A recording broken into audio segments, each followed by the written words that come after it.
Let's talk about slowing down. Welcome to Slow Talks. This isn't the place for quick tips or 10-step plans.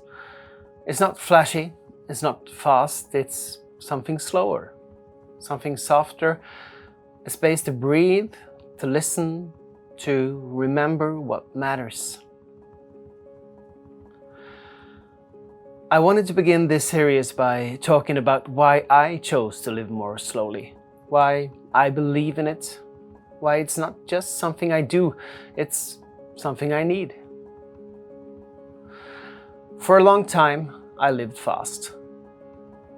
I didn't think of it that way, of course. I just said yes to everything, tried to be good at everything, tried to stay ahead, not fall behind.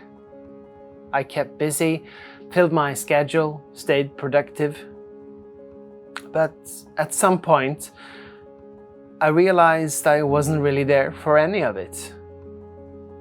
I was in the room, but I wasn't present. I was always thinking about the next thing, solving the next problem, getting through the day, and somewhere along the way, I lost track of how I felt, what I needed, even who I was underneath all that doing. Maybe you know the feeling of life moving so fast that your body is tired, but your mind won't slow down. You lie in bed at night thinking about everything you didn't get done. You start the morning already behind. You keep moving because stopping feels like failure. But stopping, it isn't failing. It might be the most important thing you do. I remember the moment it changed. I was out for a walk, not to get steps, not to clear my head, just because I didn't know what else to do. And for the first time in a long time, I actually stopped. I stood still, looked around, listened. The trees were swaying, the light was shifting through the branches, and I felt something.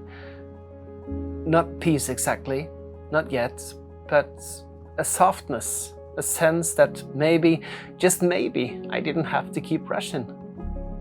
That maybe I was allowed to stop.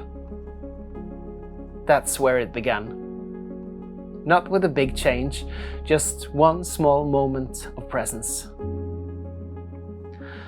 So, what do I mean by slow living? It's not about doing nothing. It's not about escaping your life or quitting your job.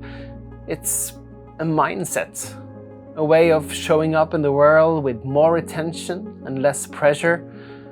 It means letting small things matter, doing one thing at a time, letting yourself feel the moment you're in instead of racing past it. Slow living isn't perfect. It's not always peaceful, but it's more honest. And for me, it's more human. Do I still get caught up in the rush?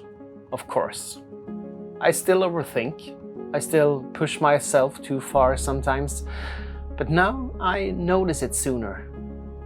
I know how to come back. Back to the breath, back to the body, back to the things that don't need to be earned, only noticed. Maybe you're feeling tired, not just physically but emotionally. Tired of trying to keep up, tired of performing, tired of never feeling like you've done enough. If you feel that way, I want you to know that you're not broken.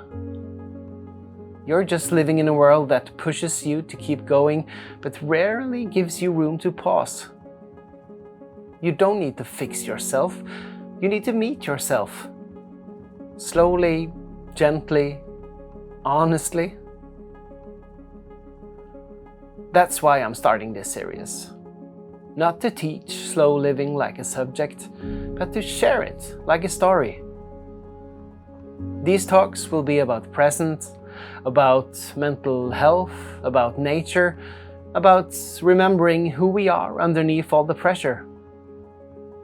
Sometimes I'll talk about overthinking, sometimes about self-worth, sometimes just about breathing. Not perfectly, just openly. So if you're looking for something slower, something a little more real, I hope these talks can meet you where you are. Not to push you forward, but to sit beside you for a moment. And maybe remind you that you don't have to rush. If this resonated with you, you're welcome to subscribe for more quiet conversations like this one. Until then, take care and stay close to what calms you.